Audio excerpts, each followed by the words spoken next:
आने वाले वक्त में लोक विकास परिषद बहुत ज़्यादा पैमाने पर, बहुत ज़्यादा बड़े पैमाने पर रास्ता रोको आंदोलन करेगी। उसके बाद जेल भरो आंदोलन करेंगी, रेल रोको आंदोलन करेगी, और यहाँ तक कि औरंगाबाद में किसी भी मंत्री मिनिस्टर के एंट्री पे प्रोहिबिटेड कर देंगे, रोक लगा देंगी। जो भी मंत्री औरंगाबाद में आएगा हम उसके रास्ते पे सो जाएंगे और उससे कहेंगे कि हमारे माई बाप हमको आरक्षण दो, उसके बाद में औरंगाबाद में आओ। ये लड़ाई हम रोकेंगे नहीं। हमारे औरंगाबाद के खासदार, मुझे उनकी भूमिका सही नज़र नहीं आती है। मुझे लगता है कि उनके खाने के दांत अलग है और दिखाने के दांत अलग है। ये लोग मुस्लिम समाज के लिए खासदार ने ना कुछ किया, ना ही उनसे कुछ उम्मीद है। ये खासदार जो है तो थोड़े अलग किस्म के पब्लिक को धोखा देते हैं, कौम की बातें करते हैं लेकिन कौम के लिए कुछ नहीं करते। जब राजकारण की बात आती है तो राजनीति आ ही गई, और राजकारण नहीं करेंगे तो साला इनका पेट कैसे भरेगा, इनको वोट कहाँ से मिलेगा। ये सिर्फ मुसलमान दलितों के वोट का राजकारण करते हैं, और यही ज़मीनी हकीकत है। सेकुलर का चोला पहनने से कोई सेकुलर नहीं बनता है। सभी वही मानसिकता है। अभी वही आरएसएस है, चड्डी बदली तो क्या पैंट में आ गए थे।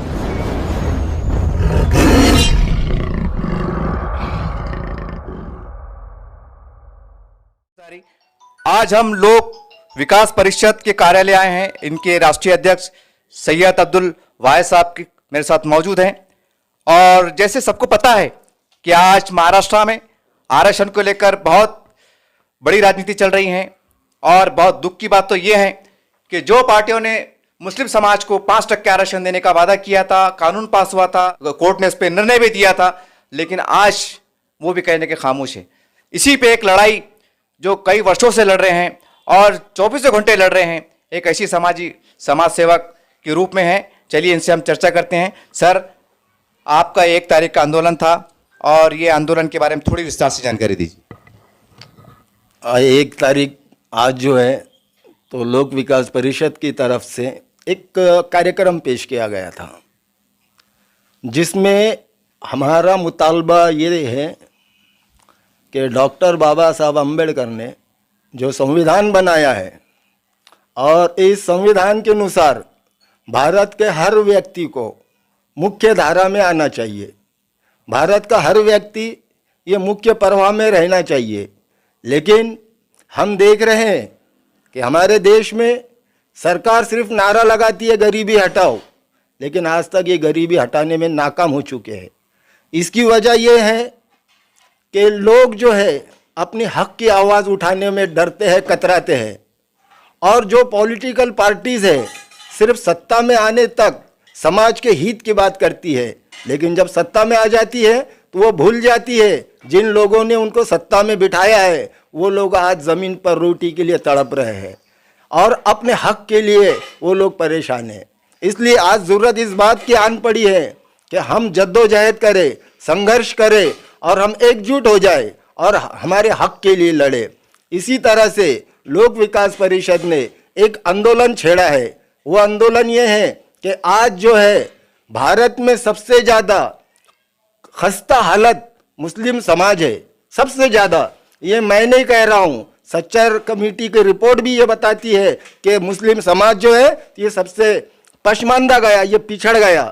रंगनाथन मिश्रा की कमेटी भी बताती है कि ये मुस्लिम समाज पिछड़ गया है, और दीगर जो अहवाल है वो सारे अहवाल इस बात की तरफ इशारा करते हैं कि मुस्लिम समाज आज पूरी तरह बिछड़ चुका है। मुस्लिम समाज फुटपाथ पे आ चुका है। आज मुस्लिम समाज के जो धंधे हैं, कारोबार है, वो क्या है?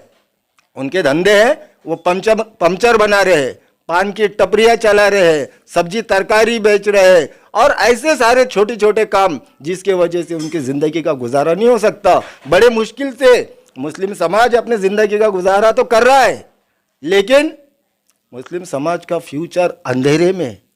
मुस्लिम समाज का जो बच्चा है आज वो पढ़ाई कर नहीं सकता, क्योंकि उसके बाप में ताकत नहीं है कि वो अपने बच्चे को ऊंचा एजुकेशन दे। इसलिए आज हमने ये डिमांड की है, और ये आंदोलन हमारा जारी रहेगा। आज लोक विकास परिषद की तरफ से ये आंदोलन रखा गया था, और ये बहुत बड़ा आंदोलन था, लेकिन पुलिस ने हमें मना किया है। पुलिस ने हमें विनंती की है कि वो जो है तो आज के आंदोलन को रोक दे। उन्होंने उनके विनंती के अनुसार आज 1 तारीख का आंदोलन तो हमने रोक दिया। हमारा शिष्टमंडल माननीय जिलाधिकारी साहब इनको पास जाकर उन्होंने रिपोर्ट दी है, उनको निवेदन दिया है, माननीय मुख्यमंत्री साहब को हमने निवेदन भेजा है और माननीय मुख्यमंत्री साहब से मैं आपके माध्यम से विनती करता हूं कि वो तुरंत हमारे निवेदन पे गौर व फिक्र करे, मुस्लिम समाज की हालत पे नजर डाले, क्योंकि इनके साथ आज जो लोग हैं कांग्रेस और राष्ट्रवादी कांग्रेस, ये 2014 में जब सत्ता में थे तो इन्होंने प्रस्ताव पास किया था, लेकिन उसके बाद उनकी सरकार गिर गई।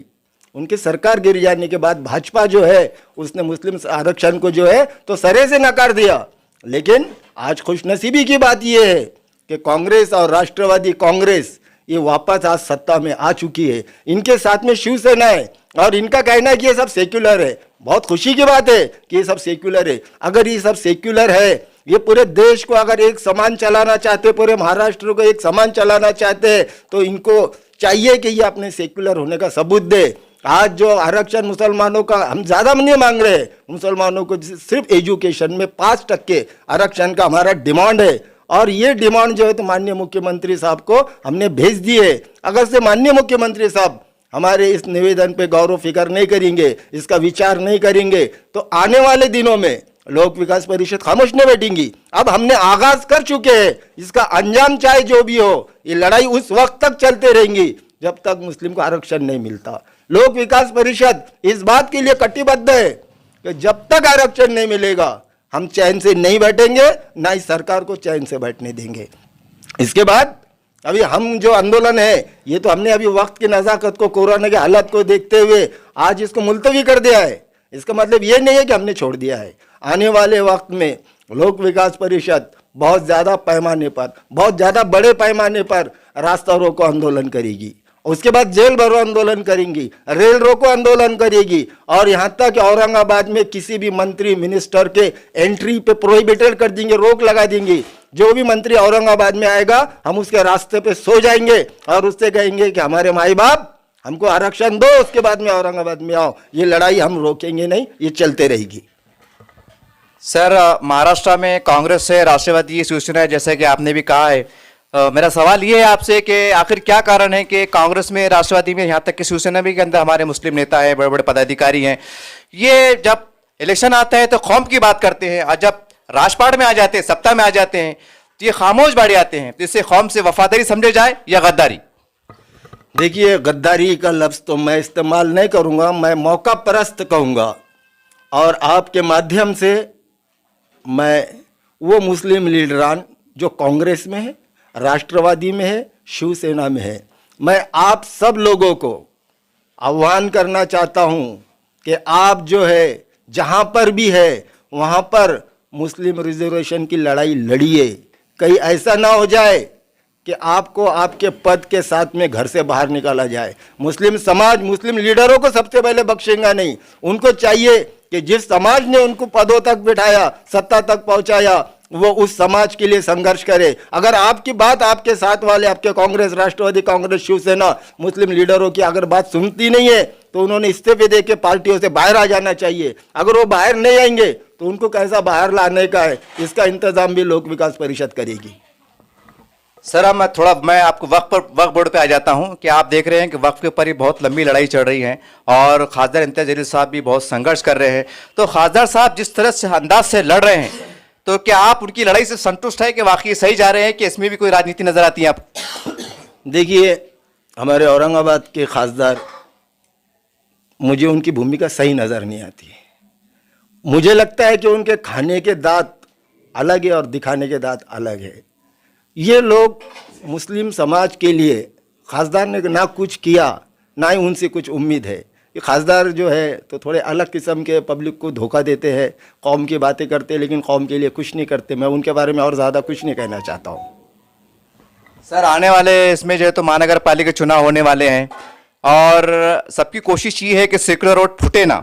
अगर मान लीजिए कि कुछ समीकरण ऐसा बनता है कि कांग्रेस वाले, राष्ट्रवादी वाले या हो सकता है कि एमआईएम वाले अगर आपको ऑफर करे कि चलिए साहब हमको जो है तो फिरका परस्त पार्टी को रोकना है, ज़रा मिल के लड़ लेते हैं, गिला शिकवे बाद में कर लेंगे, तो इस वक्त आपका क्या भूमिका रहेंगी? देखिए, इलेक्शन तो एक ताकत है, सत्ता में जाना एक ताकत है, लेकिन कांग्रेस हो, राष्ट्रवादी कांग्रेस हो, ये सेक्युलर कहने वाले लोगों के साथ में जाने के लिए हर्ज नहीं है, लेकिन हमारा जो डिमांड है हम उनके साथ उसी शक्ल में जा सकते हैं कि वो हमारे आरक्षण का जो डिमांड है, मांगनी है कि 5% मुस्लिम रिजर्वेशन दे, ये हमारे डिमांड को पूरी करते हैं तो हम उनके साथ में जा सकते हैं। अगर हमारे डिमांड को पूरी नहीं कर सकते, हमारी इतनी ताकत तो नहीं है कि हम खुद सत्ता में आ जाए, लेकिन इतनी ताकत है कि हम उनको सत्ता में जाने से रोक देंगे। सर, जैसा कि हम देखा है, आपने हर प्लेटफॉर्म से आपने जनता की आवाज़ को उठाया और ख़ासकर मुसलमानों के हक़ के लिए आप उठाते हैं, बहुत अच्छी बात है। आखिर क्या कारण है कि आप जैसा आरक्षण पे आपने आवाज़ उठाई है, तो वक्फ बोर्ड की ज़मीनात को लेकर, मुसलमानों को बचाने को लेकर, ये तो आपने तो बहुत खुल के आना चाहिए था, तो उसके ऊपर आप खामोश क्यों हैं या आगे आने वाले हैं? सबसे पहले तो आपने ये कहा कि मुस्लिम समाज के लिए मैं आवाज़ उठाता हूँ, मैं आपकी इस बात से सहमत नहीं हूँ। मैं मुस्लिम समाज के लिए नहीं, मैं भारत में जितने भी समाज है हर समाज के लिए लड़ना चाहता हूँ। जिस समाज पे भी अन्याय हो रहा है, जो समाज मजबूर है और जिस समाज को भी लोक विकास परिषद की मदद की ज़रूरत है, हर समाज के लिए लोक विकास परिषद हमेशा तत्पर तैयार रहेगी। और आज लोक विकास परिषद जो है तो इसमें हर समाज के लोग हैं। हमारी लड़ाई किसी समाज के ख़िलाफ़ नहीं है, हमारी लड़ाई हमारे हक़ जो हमें नहीं मिल रहे हैं वो हक़ हमें लेना है। और मेरे साथ आप देख रहे हैं कि मैं मुस्लिम हूँ, लेकिन मेरे आसपास है ना तो ख़ास तौर पे गैर मुस्लिम है, और उसमें भी बौद्ध समाज के कार्यकर्ता नेता मेरे साथ बहुत ज़्यादा है। इसलिए समाज की बात को मैं ध्यान नहीं दूंगा। जहाँ तक आपके औकाफ की बात है, औकाफ पे आज जो है तो चोरों ने कब्ज़ा कर रखा है, इस पे चोरों ने अपने दावेदारी ठोक रखी है, और इसमें जो लीडरान है, हमारे नेता है, ये इनको जो है तो चमचागिरी करके कुछ मिल जाता है, वो सब ये समझ रहे हैं कि वो प्रॉपर्टी उनके बाप की है, लेकिन ऐसा नहीं होगा। आने वाले दिनों में लोक विकास परिषद जितनी भी औकाफ की प्रॉपर्टी है वहाँ पर गरीबों को अपने घर बनाने के लिए वहाँ पर खड़े रहेगी, और सामने रहकर गरीबों के घर औकाफ की ज़मीन पर बनाएगी, और इसमें हम बहुत जल्दी पूरे तरीके से मैदान में आएंगे इंशाल्लाह। चलिए, मेरे साथ मौजूद है लोक विकास परिषद के एक और जवाबदार व्यक्ति। सर, आपका शुभ नाम बोलिए, आपका पद बोलिए, और इस आंदोलन के बारे में। एक बहुत बड़ा आंदोलन था ये, लेकिन किसी वजह से ये बढ़ गया आगे, तो इसके ऊपर आपकी क्या प्रतिक्रिया है? मी मधुकर ढेपे, लोक विकास परिषदचा जिल्हा अध्यक्ष। आज लोक विकास पार्टीचे संस्थापक अध्यक्ष वाहिद भाई यांनी आम्हाला जन आंदोलन धरणं आंदोलनासाठी जिल्हाधिकारी कार्यालयावर आमचं धरणं आंदोलन नियोजित केलं होतं, परंतु माननीय पोलीस आयुक्त यांनी आम्हाला विनंती वजा पत्र दिलं की आपण कोविड-19ची दक्षता घेऊन व औरंगाबाद शहरामध्ये सध्याला जे लॉकडाऊन चालू आहे त्यामुळे आपलं आंदोलन स्थगित करावं व निवेदन देऊन आपल्या मागण्या शासनापर्यंत पोहोचवाव्या। आम्ही माननीय आयुक्ताच्या विनंतीला मान देऊन आज जिल्हाधिकारी यांना भेटलो, त्यामध्ये आमच्या पार्टीचे कार्यकर्ते सहभागी झाले आणि आम्ही आमच्या मागण्या माननीय मुख्यमंत्री उद्धवजी ठाकरे साहेब यांना कळवल्या। मुस्लिम समाजाला शैक्षणिक 5% आरक्षण दिलं पाहिजेत ही प्रमुख मागणी घेऊन आज आम्ही जिल्हाधिकाऱ्यांना भेटलो, आणि या समाजाला मुख्य प्रवाहामध्ये आणण्यासाठी शासनाने प्रयत्न करावे ही आमची या ठिकाणी प्रमुख मागणी होती। चलिए, इसी प्रकार से लोक विकास परिषद के एक और जवाबदार व्यक्ति मेरे साथ मौजूद हैं। सर, आपका शुभ नाम बोलिए। और ये आंदोलन है, और बहुत आश्चर्य होता है कि 5% आरक्षण के वास्ते दलित समाज, मराठा समाज भी मुसलमानों के लिए आवाज़ उठा रहा है। ये गौरव की बात है, ये एकता की भी बात है, लेकिन क्या कारण है कि ये सरकार नहीं सुनती है? ये सरकार या जातिवादी करती हैं या सरकार राजनीति करती है? इसके ऊपर आप क्या कहना चाहें? ये देखो, जब राजकारण की बात आती है तो राजनीति आ ही गई, और राजकारण नहीं करेंगे तो साला इनका पेट कैसे भरेगा, इनको वोट कहाँ से मिलेगा? ये सिर्फ मुसलमान दलितों के वोट का राजकारण करते हैं, और यही ज़मीनी हकीकत है। सेकुलर का चोला पहनने से कोई सेकुलर नहीं बनता है। आज आप देख रहे हैं कि अपने भारत के महाराष्ट्र के हालात क्या है, आप अच्छे से वाकिफ़ है, पत्रकार है आप मुझे एक बात बताइए, 2014 में आरक्षण को मान्यता मिली है मुस्लिम आरक्षण के लिए, आज तक लागू क्यों नहीं करते हैं? क्या अभी और किसी हिटलर की सरकार आना बाकी है? अभी तो सेकुलर सरकार है महाराष्ट्र में, अभी क्या दिक्कत है आपको? अरे जो लागू है वो तो दे दो। क्या हम दलित मुसलमान ये एक साथ आके जो लड़ रहे हैं आज, ये मुसलमानों को और पिछड़ा बनाने की कोशिश तो नहीं है? और लोक विकास परिषद और हमारे जो अध्यक्ष है सैयद अब्दुल वाहिद साहब, ये हम कभी नाइंसाफ़ी बर्दाश्त नहीं करेंगे। सर, मुस्लिम समाज में और दलित समाज में ऐसी चर्चाएं भी होती है, हम सर्वे भी करते हैं, कई लोगों से बातचीत भी करते हैं, तो कई लोगों ने खुल के कहा है, भले हमारे चैनल के माध्यम से नहीं कहा है, मैं वो सवाल दोहरा दे रहा हूँ कि दलित समाज के साथ जैसा पहले एक छूत छात का भेदभाव होती थी और आज मुस्लिम समाज के साथ भी होता है, कि आपको लगता है सर कि हमारा देश आज़ाद होने के बाद भी वो सोच आज गोपनीय तरीके से राजनेताओं के मन में है और वो सुलूक आज भी जारी है? बिल्कुल, क्योंकि आज भी वही 3% लोगों का राज है। भले चेहरे बदल गए, नकाब बदल गए, पर लोगों की जहनियत नहीं बदले वाली। आज भी सभी वही मानसिकता है। अभी वही आरएसएस है, चड्डी बदली तो क्या हुआ, पैंट में आ गए तो क्या हुआ, पर हकीकत तो वही है। और लोगों की जो मानसिकता है वो जब तक नहीं बदलेगी, विकास तो दूर की बात है। ये जो निचले स्तर के है, आज बोलते दलित अछूत थे, अरे भाई वहाँ से अछूत रखे, आज मुसलमानों को भी अछूत कर दिए, पढ़ाई से अछूत कर दिए, एजुकेशन से अछूत कर दिए, नौकरी से अछूत कर दिए। ये भी तो अछूतपना का ही एक लक्षण है। और यही बात नहीं है, अछूत सिर्फ ऐसा नहीं होता है कि साथ में खाना खाने से या बैठने से, उनको उसके अधिकारों से दूर रखना भी एक अछूतपना है। और मैं इससे वाकिफ़ हूँ और मैं अच्छे से जानता हूँ कि आज भी ये आरएसएस के लोग, मनुवादी लोग यही सोच धारा से हमें अछूत रखते हैं। सर, ये आप एक पूरे देश में एक माहौल चल रहा है कि कुछ मनुवादी ताकतें और कुछ मुट्ठी भर ताकतें हमारे लोकतंत्र को समाप्त करना चाहती है, एक हिंदू राष्ट्र लाना चाहती है। आप क्या समझते हैं कि ये सही बात है कि हिंदू राष्ट्र की तरफ हमारा देश बढ़ रहा है? क्या ये चंद मुट्ठी भर ताकतें ऐसे ही बस उछल कूद करते रहेंगी? जब तक हमारे समाज में अंधभक्तों की कमी नहीं है तब तक तो ये होना ही होना है। और क्यों नहीं बनना चाहिए हिंदू राष्ट्र? मैं तो कहता हूँ, अगर हमारे सेकुलर मैं बोलने वाले लोग अगर कभी एक नहीं होंगे, ये 80-85% लोग जब तक आपस में छुआछूत करेंगे, जब तक एक नहीं होंगे, ये तो होना ही होना है। ये 3% या 15% लोग, मैं तो आज यकीन से बात करता हूँ कि 100% हिंदू राष्ट्र बनाएंगे अगर हम एक नहीं होने की ताकत रखेंगे तो। इसलिए सबसे पहले हमें जागरूक होना चाहिए। जागरूक होने के लिए पढ़ना चाहिए और पढ़ने के लिए एजुकेशन में आरक्षण चाहिए। और इसलिए मैं आरक्षण के हक में बात करता हूँ। सबसे पहले आपस में हिंदू, दलित, मुसलमान, ये जो भी पिछड़े जात के लोग हैं, इन्होंने भाईचारा बढ़ाना चाहिए और इसकी तरफ मैं सबसे ज़्यादा ध्यान आकर्षित करना चाहता हूँ। ये नहीं होगा तो बिल्कुल हिंदू राष्ट्र बनेगा भारत। ये थे लोक विकास परिषद के अध्यक्ष, संस्थापक अध्यक्ष और तमाम इस पार्टी के जिम्मेदारान। और इस 5% आरक्षण के ऊपर हमने इनसे चर्चाएं की और हमारा चर्चाएं करने का और इनसे बातचीत करने का एक ही लक्ष्य है कि पूरे महाराष्ट्र में मुसलमानों में और दीगर समाज में एक जागृति पैदा की जाए, एकता के लिए और अपने हक पाने के लिए। यही हमारा लक्ष्य था, यही हमारा संदर्भ था। और जैसे कि इन्होंने साहब ने बताया कि 5% आरक्षण, तो हम तमाम आज के जो लीडर है और महाराष्ट्र के सेकुलर पार्टी से जुड़े हुए, कांग्रेस है, राष्ट्रवादी है, शिवसेना है, भाजपा, हर जगह मुस्लिम नेता है, हम उनसे कहना चाहते हैं कि आप तो कौम की बात करते हैं, ठीक है, आप अपने फायदे के लिए कुछ भी कर लो, लेकिन अब 5% आरक्षण जो शिक्षण में दिया गया है कोर्ट की तरफ से, आप अगर उस पर अमल नहीं कर सकते तो क्या यह कौम के साथ धोखा नहीं है? क्या यह कौम के साथ मुस्लिम समाज के साथ गद्दारी नहीं है? आप इस्तीफा क्यों नहीं देते? आप तो बड़े लोग हैं, आप तो लखपति करोड़पति लोग हैं, आप उद्योगपति लोग हैं। बहुत दुख होता है कि जब अपने समाज के जो कुछ लोग जो है तो अपने समाज का सौदा करते हैं, नकाब ओढ़ के आते हैं, गुमराहकुन बात करते हैं। और देखिए, ये आप सत्ता में नहीं हैं लेकिन आज संघर्ष कर रहे हैं, और जब इलेक्शन में आएंगे तो आप इन पे आरोप लगाएंगे ये इनकी मिली भगत है, उनकी बी टीम है, फिर सी टीम है। हम आपको पूछते हैं समय आने से पहले, क्या इनकी लड़ाई सही नहीं है? क्या इनकी मांग सही नहीं है? क्यों नहीं मानते आप?